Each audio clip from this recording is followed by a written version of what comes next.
இந்த மக்கள் மேடை வந்து அரசியல் மேடைக்கு பயன்படுத்தப்படுவீங்களா? அரசியல் மேடையில் பிரச்சாரம் பண்ணுவீங்களா? அந்த பெருமைகளை காப்பாற்றி அடுத்த சமுதாயத்துக்கு கொண்டு போய் சேர்க்கணும். பாயஸ் கார்டனுக்கு அடுத்த புரட்சி தலைவி அம்மா எங்கள் விவசாயிகளுக்கெல்லாம் எல்லாம் அரசியலே தவறாக புரிஞ்சுக்கிறாங்க எல்லாரும்.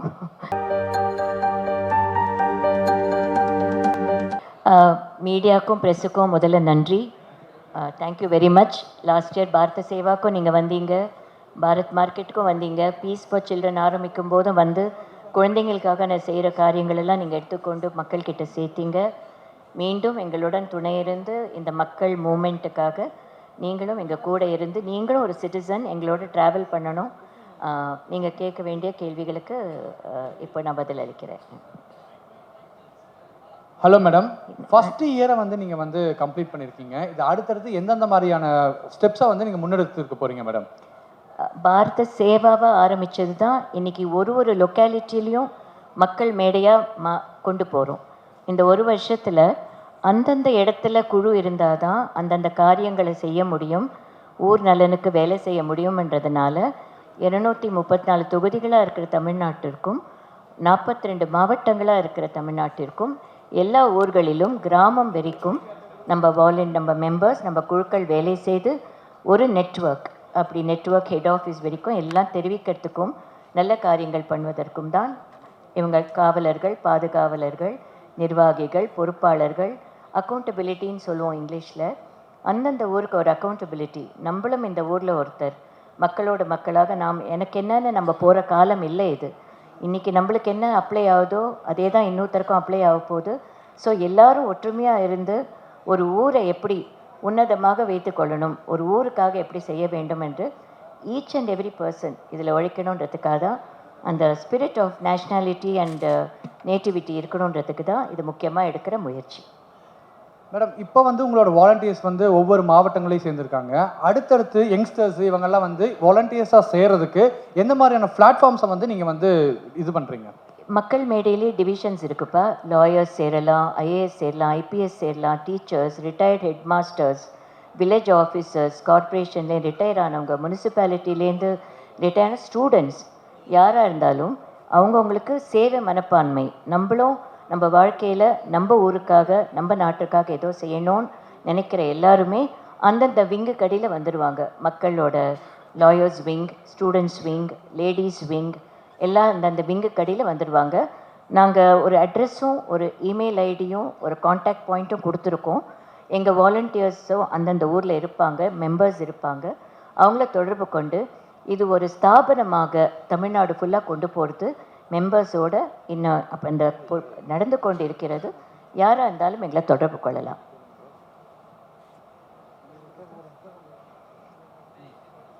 மேடம், இப்போ 234 தொகுதியை மென்ஷன் பண்ணீங்க. இந்த மக்கள் மேடை வந்து அரசியல் மேடைக்கு பயன்படுத்தப்படுவீங்களா? அரசியல் மேடையில் பிரச்சாரம் பண்ணுவீங்களா? எல்லாம் அரசியலே தவறாக புரிஞ்சுக்கிறாங்க எல்லாரும். நம்ம ஊரில் டெமோக்ரஸின்றதில் ஒரு பக்கம் ராஜ்யம், ஒரு பக்கம் மக்கள். மக்கள் எல்லாம் ஒன்றா இருந்து மக்கள் சக்தியாக இருக்கும்போது இந்த நாடு இன்னும் சுபிக்ஷம் அடையும், நாடு நல்லா மேம்படும். நாங்கள் மக்கள் சைடில் இருக்கோம், மக்கள் சக்தியாக இருக்க விரும்புகிறோம். அதை வந்து எப்படி ஒருத்தர் கொண்டு போய் எங்கள் கூட கலெக்டர்ஸ் பாரத் சேவாவில் ஒர்க் நாங்கள் அப்ரோச் பண்ணும்போது ஒர்க் பண்ணுறாங்க, லோக்கல் ஆஃபீஸர்ஸ் ஒர்க் பண்ணுறாங்க. இதெல்லாம் சேர்ந்து பார்க்கும்பொழுது மக்கள் சைட்லேருந்து ஒவ்வொரு ஊர்லேயும் தலைமை பொறுப்போடு இருக்கிற நிறைய மெம்பர்ஸ் இருக்காங்க. லோக்கல் லீடர்ஸ், அதாவது அந்தந்த ஊருக்கு தலைமைன்றது ஒரு பண்பு, அது ஒரு போஸ்ட் இல்லை, அந்த பண்பு அது ஒரு பொறுப்பு. தலைமைன்றது ஒரு பொறுப்பு, அது ஒரு போஸ்ட்டோ ஒரு ஆஃபீஸில் கொடுக்குற ஒரு மெடலோ கிடையாது. அக்கௌண்டபிலிட்டி, ரெஸ்பான்சிபிலிட்டின்றது ஒரு பொறுப்பு. அந்தந்த ஊர் தலைவர்கள் உருவாவாங்க. அந்தந்த லொக்காலிட்டிக்கு தலைமை ஏற்று வேலை செய்யக்கூடிய லீடர்ஷிப் குவாலிட்டிஸ் எல்லாருக்கும் வரணுன்றதுக்காக தான் மக்கள் மேடையை அந்தந்த ஊரில் அந்தந்த இடத்துல ஸ்டார்ட் பண்ணுறோம். மேடம், ட்ரூ நியூஸ் சார்பாக ஒரு கேள்வி மேடம். என்னங்க? ட்ரூ நியூஸ் சார்பாக ஒரு கேள்வி. இப்போ வந்து நம்ம சகோதரர் ஒருத்தர் வந்து காஞ்சிபுரத்தில் வந்து பசுமாடுகள்லாம் காப்பாற்றி சில சாட்சிகள் சொன்னார். மிகவும் சந்தோஷமாக இருக்குது. ஆனால் இந்த சென்னையில் பார்த்தீங்க வச்சிங்களேன், எந்த இடத்துல போனாலும் நம்ம ரோட்டில் வந்து பசுமாடுகள் வந்து ஆகாரம் இல்லாமல் குப்பை தொட்டிகளில் போய் சாப்பிட்டு சில நேரத்தில் அந்த பசுமாடுகளும் இறந்து போகுது, சில கன்றுக்குட்டிகளும் இறந்து போகுது.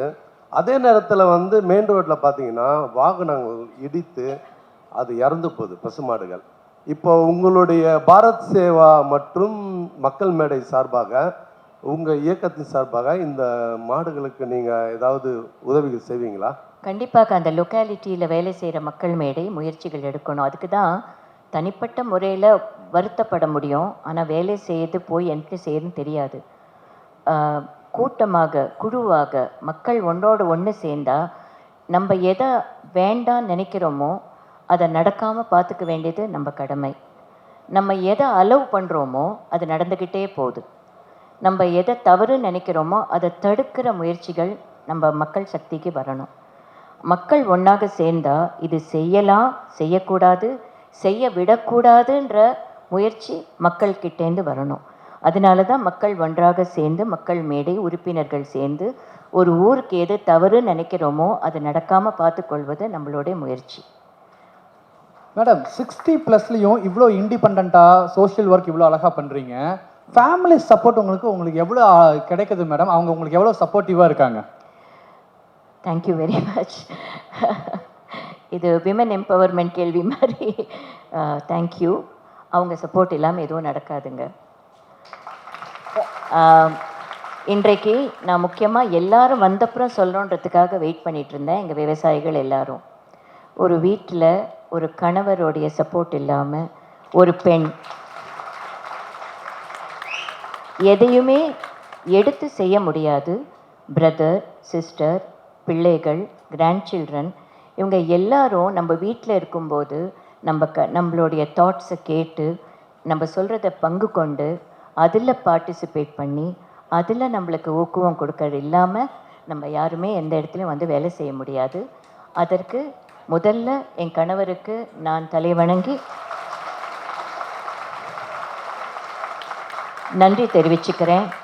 ஆக்சுவலாக என் மனசுக்கு மக்கள் மேடைன்றது நான் அவருக்கு செய்கிற அர்ப்பணிப்பு மாதிரி தான். ஏன்னா ஒவ்வொருத்தரும் நலனோடு இருக்கணும், ஊர் நல்லா இருக்கணும், மக்கள் நல்லா இருக்கணும்னு நினைக்கிற ஒரு மனசு எனக்கு நல்லா தெரியும். என்னோட முயற்சிகள் எல்லாமே நான் அவருக்கு அர்ப்பணிக்கிறேன். திருமண வாழ்க்கையில் வந்து ரஜினி சார் உங்களுக்கு ரொம்ப சப்போர்ட் பண்ணுறாருன்னு சொன்னீங்க சோஷியல் ஒர்க்குக்கு. 45 ஆண்டு கால திருமண வாழ்க்கை எவ்வளவு அழகா அந்யோன்யமா இவ்வளவு ஆண்டுகள் கழிச்சு சந்தோஷமா இணைந்து வாழ்றீங்க இல்லையா? இப்போ சமீபத்துலலாம் 2 வருஷம் 10 வருஷத்துல இருக்கிற கப்பிள்ஸ் கூட வந்து டிவோர்ஸ் கேட்குறாங்க. இந்த 45 ஆண்டுகள் ஒரு பெரிய விஷயம். இந்த ஒன்றா இருக்கிறதுக்கான சீக்ரெட் என்ன, அதோடைய தேவை என்ன மேடம்? அது என்னை பொறுத்த வரைக்கும்ப்பா ஒருத்தரோட மனப்பான்மையை பொறுத்திருக்கு. அது மட்டும் இல்லாமல் சூழலை பொறுத்திருக்கு. நம்ம பொதுவாக எதையுமே சொல்ல முடியாது.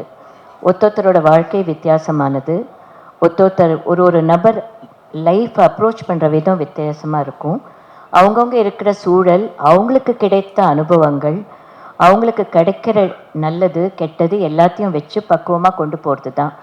அது அந்த காலத்தில் இவ்வளோ அழுத்தங்கள் எல்லாம் சமாளிக்கக்கூடிய ஒரு மனப்பான்மை இருந்தது.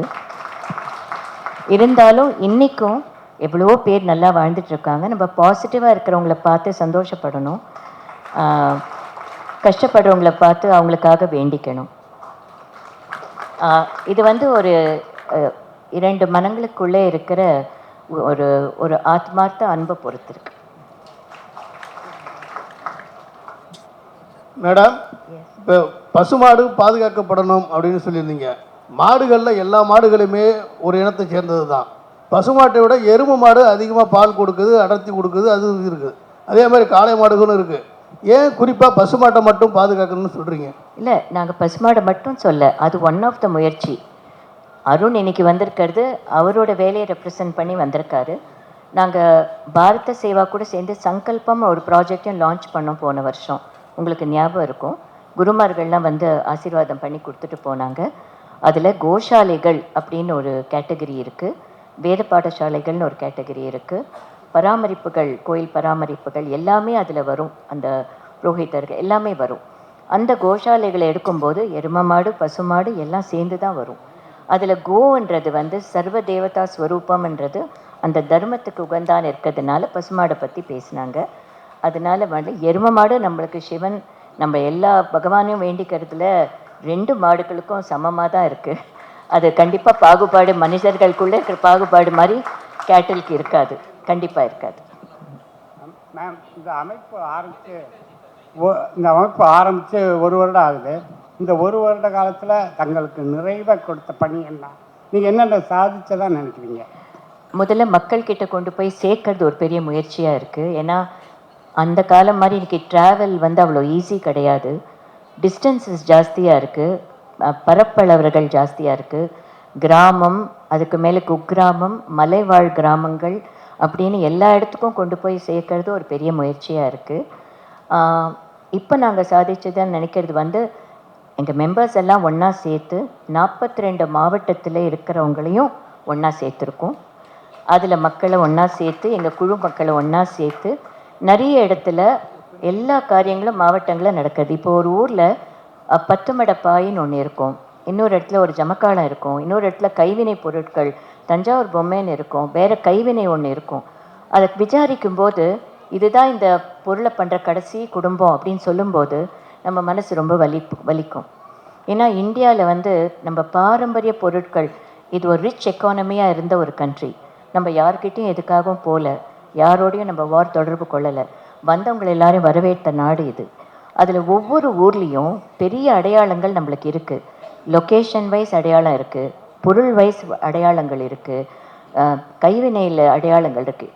இதெல்லாம் ஒரு ஊரில் என்னென்ன இருக்குதுன்னு நாங்கள் இப்போ டிஸ்கவர் பண்ணி அதெல்லாம் சாகக்கூடாதுன்ற முயற்சியில் இறங்கியிருக்கோம்.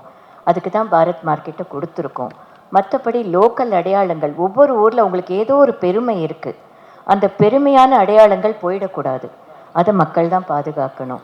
ஒரு மெமரி இருக்கும், ஒரு ஹிஸ்ட்ரி இருக்கும், இல்லை ஒரு மித்தாலஜி இருக்கும், ஏதோ ஒன்று இருக்கும். அந்த அடையாளங்கள் சாகாமல் இருக்கிறது. நம்ம வெளிநாடு போய் பார்த்திங்கன்னா சின்ன விஷயத்தை கூட பெருசாக காட்டி எத்தனையோ டூரிஸ்ட் வந்து அதை பார்த்துட்டு போவாங்க. நம்ம ஊரில் எவ்வளவோ கலாச்சார பொருட்கள் நம்ம ஊரில் இருக்குது, ஒவ்வொரு ஊரில் இருக்குது. இப்போ நாங்கள் கேட்குறது என்னென்னா, இப்போ திருவண்ணாமலைன்னு எடுத்தால், தஞ்சாவூர்னு எடுத்தால், எங்கள் மக்கள் மேடை குழு அந்த ஊருக்கு இருக்கிற எல்லா பெருமைகளையும் அவங்க காப்பாற்றணும். அந்த பெருமைகளை காப்பாற்றி அடுத்த சமுதாயத்துக்கு கொண்டு போய் சேர்க்கணும். அது மட்டும் இல்லாமல் அந்த ஊர், எல்லா ஊரும் பளிச்சுன்னு இருக்கணும், நம்ம தெருக்கள் நல்லா இருக்கணும், நம்ம வாழுற பில்டிங்ஸ்லேருந்து நம்ம குழந்தைங்க நடக்கிற தெருக்கள்லேருந்து நல்லா இருக்கணும். எந்த இடத்துலையும் ஆழ்கிணறில் இன்னும் குழந்தைங்க விழுந்ததுன்னு சொல்லக்கூடாது. ஒன்றும் இல்லை, தெருநாய்க்கள் பிரச்சனைன்னு ஒன்று எடுத்துக்கிட்டால் டெய்லி ஒரு கதை வருது. அதுக்கெல்லாம் அதுக்கு ஒரு வழி இருக்கும். அதை கண்டுபிடிச்சு அது என்ன பண்ணணும் அப்படின்றத குழந்தைங்க பாதுகாப்பாக தைரியமாக, என்றைக்கு குழந்தைங்க ஒரு நாட்டில் தைரியமாக சிரிப்போடு இருக்காங்களோ அந்த நாடு தான் சுபிக்ஷமாக இருக்குதுன்னு அர்த்தம். மேடம், நாளைக்கு மகளிர் தின விழா, ஒரு சக்ஸஸ்ஃபுல் உமனா, மதரா, ஒய்ஃபா மற்ற பெண்களுக்கு நீங்கள் என்ன சொல்ல விரும்புகிறீங்க? எத்தனையோ பெண்கள் வெளியில் தெரியாமல் எவ்வளவோ நல்ல காரியங்கள் பண்ணிகிட்ருக்காங்க. வெளியில் தெரியாமையே அவங்கவுங்க சந்தோஷமாக, வயதானாலும் சரி, ஒரு பிளாட்ஃபார்மில் ஒரு பூ விற்கிற ஒரு வயசான கிழவியிலேருந்து கிராமத்தில் இருக்கிற பெரிய பெரிய காரியங்களை பண்ணிட்டு சத்தமில்லாமல் பண்ணிகிட்ருக்காங்க. அத்தனை விமனுக்கும் என்னுடைய தலைவணங்குறேன். எல்லாரும் பெண்கள் தங்கள் திறமைகளை வெளியில் கொண்டு வந்து செய்யறதுக்கு எல்லாருக்கும் கடவுள் அவங்களுக்கு சக்தியை கொடுக்கணும்னு நான் வேண்டிக்கிறேன். Thank you very much. God bless. இந்த ப்ரோக்ராம் ஆரம்பிச்சிட்ட உடனே நாங்கள் எங்கள் விவசாயிகள் சார்பாக கல்யாண் சுந்தரம் சார் வந்து ஒரு வார்த்தை உங்களோட சொல்லிடுவார். நம்ம என்ன பண்ணுறோம் சார், நான் வந்து மாநில தலைவர் இருக்கேன் இந்த தயா பண்ற விவசாய பிரிவில். இந்த விவசாய பிரிவில் வந்து பார்த்தீங்கன்னா, மேடம் வந்து ராகவேந்திரா மண்டபத்தில் வந்து விவசாயிங்க மதிப்பு கூட்டு பொருள்லாம் வந்து ஸ்டால் போட சொன்னாங்க. போன வருஷம் மே மாதம் போட்டோம். 3 நாள் வெள்ளி சனி ஞாயிறு 3 நாளும் போட்டாங்க. மற்ற ஸ்டால் போகிற இடத்துலலாம் காசு வாங்குவாங்க. 5000 கொடு ஒரு நாளைக்கு, 3 நாளைக்கு 5000 கேட்பாங்க. ஆனால் மேடம்க்கு நான் சொன்னேன், மேடம் விவசாயிங்கெல்லாம் வருமானம் இல்லை மேடம் இப்போ, அதனால் வந்து அவங்களுக்கு ஃப்ரீயாக ஸ்டால் கொடுக்கணும் மேடம், அவங்களுக்கு 3 நாளுக்கும் சாப்பாடு போடணுங்க மேடம்னு. அப்புறம் டிரான்ஸ்போர்ட்டும் கொடுக்கணுன்னு. ஆனால் மேடம் சூப்பராக அது சாப்பாடெல்லாம் வந்து ரொம்ப ஹைஜீனிக்காக பண்ணி கொடுத்தாங்க. ஒரு 5 ஸ்டார் ஹோட்டல் எப்படி இருக்குமோ அந்த மாதிரி ஃபார்மர்ஸுக்கு வயிறு குளிர அவங்களுக்கு செஞ்சு கொடுத்தாங்க. இன்றைக்கே எனக்கு கண்ணு கலங்குது. அது விவசாயிங்க எங்கே போனாலும் ஸ்டால் போட்டால் 1000 கூட 2000 கூட ஒரு நாளைக்கு வாடகை வாங்குவாங்க. ஆனால் மேடம் வந்து எங்களுக்கு தெய்வத்துக்கு ஒரு விவசாயிகளாக ஒரு தெய்வம் மாதிரி எங்களுக்கு அமைஞ்சுக்கிறாங்க. இப்போ எனக்கு இந்த விவசாயத்தில் வந்து நான் பெரிய அளவில் எடுத்துகிட்டு போவேன். விவசாயிகளுக்கு என்னென்ன செய்யணுமோ இந்த தயா ஃபவுண்டேஷனில் மக்கள் மேடையிலையும் இப்போ ஒரு 20 ஸ்டால் விவசாய ஸ்டால் மேடம் சொன்னாங்க, அர்ஜென்ட் ஒரு 4 நாளில் ரெடி பண்ணேன். இப்போ இங்கேயும் ஃப்ரீயாக தான் போட்டுக்கிறாங்க. ஒரு ஐடி கம்பெனியில் போய் ஒரு ஸ்டால் போனால் 5000 கேட்குறாங்க ஒரு நாளைக்கு வாடகை. ஆனால் மேடம் வந்து என்ன பண்ணுறாங்க, அவங்க திவ்யன் ஒரு கம்பெனி வச்சுருக்காங்க. அந்த ஃபார்மர்ஸ் உற்பத்தி பண்ணுற அந்த மதிப்புக்கூட்டு பொருள் எல்லாம் வந்து வாங்கி எக்ஸ்போர்ட் ஆர்டர் எடுத்து கொடுத்ததுக்கு மேடம் ட்ரை பண்ணுகிறாங்க. அவங்களுக்கு பெரிய கரவழி கொடுத்துருங்க. மேடம் வந்து நான் சொல்லனா பாயஸ் கார்டனுக்கு அடுத்த புரட்சி தலைவர் அம்மா எங்கள் விவசாயிகளுக்கெல்லாம். ஏன்னா பாயஸ் கார்டன் படம் எனக்கு ஜெயலலிதா அம்மா ஞாபகம் வரும், தலைவர் ஞாபகம் வரும். இப்போ அதுக்கப்புறம் எனக்கு அம்மா தான், லதா அம்மா தான் எனக்கு புரட்சி தலைவர், சூப்பர் ஸ்டார். ஏன்னா அம்மா வந்து எனக்கு ரொம்ப கண்ணு கலங்குது, என்ன பேசுறதே தெரியல. அவ்வளோ விவசாயிகளுக்கு மற்ற நடிகர் ஒய்ஃப்லாம் பார்த்தீங்கன்னா வெளியே வர மாட்டாங்க. ஆனால் எங்கள் சூப்பர் ஸ்டார் என் தலைவனுடைய ஒய்ஃபு அம்மா லதா அம்மா வந்து இவ்வளோ இறங்கி வந்து செய்கிறாங்கன்னா யாருக்காக செய்கிறாங்க? மக்கள் நல்லா இருக்கணும். எப்போ பாரு அவங்க மக்கள் மக்கள் மக்கள் தான். தூங்குறாங்களோ இல்லைன்னே தெரியல. 12 மணிக்கு ஃபோன் பண்ணாலும் எடுக்கிறாங்க. அது மக்கள் கல்யாண சுந்தரம் விவசாயி எப்படிங்கிறாங்க, விவசாயி எப்படிங்கிறாங்க, இதே தான் பேசுவாங்க எப்பவுமே. என்ன அவங்க செய்யணும்னு அவசியமே கிடையாது. அவங்க என்ன தலையெழுத்து அதெல்லாம் செய்யணுன்னு, அதோ ஒரு நல்லது பண்ணோம், மக்களுக்கு நல்லது பண்ணோம். ஏன்னா தலைவர் வீட்டுக்கு போனால் ஒரு நாளைக்கு 1000 பேர் வந்து போகிறாங்க. ஒரு சிஎம் வீட்டில் கூட அந்த மாதிரி கிடையாது. அம்மா அந்த வரவங்களுக்கு எல்லாம் ரெஸ்பான்சிபிள் பண்ணிக்கின்னு, வரவங்களுக்கு எல்லாம் நல்லது பண்ணிக்கின்னு, விவசாயிகளுக்கு நல்லது பண்ண, நாட்டு மக்களுக்கு நல்லது பண்ணணும்னு நினைக்கிறாங்க. அதுக்கு நீங்களாம் ஒத்துழைப்பு இருக்குது. பெரிய லெவலில் இது வளரணும். இந்த மக்கள் மேடை வந்து முன்னர் 2 வருஷம் டைம் இதுக்கு நல்ல மாதிரி வளர்ந்து பெரிய வளர்ச்சி அடைந்து இந்த பாரத சேவாவும் இப்போ கேரளா மாநிலத்திலேருந்து வந்திருக்காரு. அவரும் பொறுப்பேற்றுக்கு போகிறாரு. அப்புறம் கர்நாடகா மாநிலம் இந்தியா ஃபுல்லாக இது வளர்ச்சி அடைந்து கேட்டு இங்கே வாய்ப்பளித்த லதாம்மா அவர்களுக்கும் மற்ற விவசாய மக்களுக்கும் நம் தயா ஃபவுண்டேஷன் நிர்வாகிகளும் நன்றி கூறுவது. நன்றி, வணக்கம் அம்மா. ரொம்ப நன்றிம்மா. கல்யாண் சுந்தரம் என்ன ரொம்ப இங்கே ப்ரெஸ் தயவுசெய்து நான் சொல்கிறது சொல்ல விரும்புகிறேன். எந்த கம்பேரிசனும் எதுக்கும் நான் தகுதி இல்லை. அதெல்லாம் ஒன்றும் கிடையாது. போயஸ் கார்டனாலே பயமாக இருக்குது. அங்கே வாழறோன்றதுக்காக அதெல்லாம் அந்த பெரிய பெரிய மனிதர்கள் அவங்க. அதுக்கு நாங்கள் அந்த மாதிரிலாம் என்னை கம்பேர் பண்ணி சொன்னது அவர் அன்பில் சொல்லிட்டாரு. அதை நீங்கள் பெருசாக எடுத்துக்க வேண்டாம்.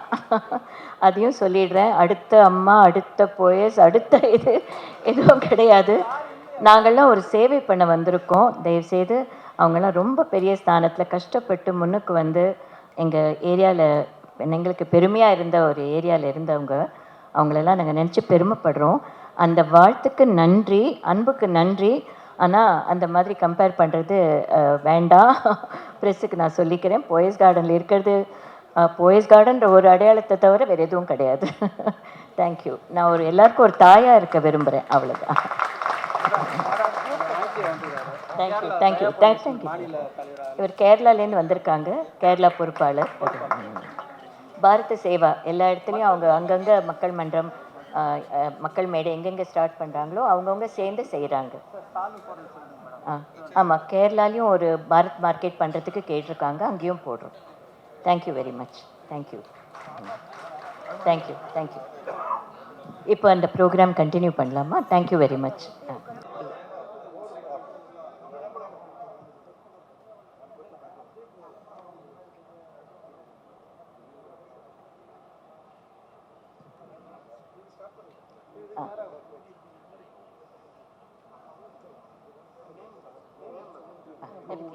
அங்கே படிக்கணும்.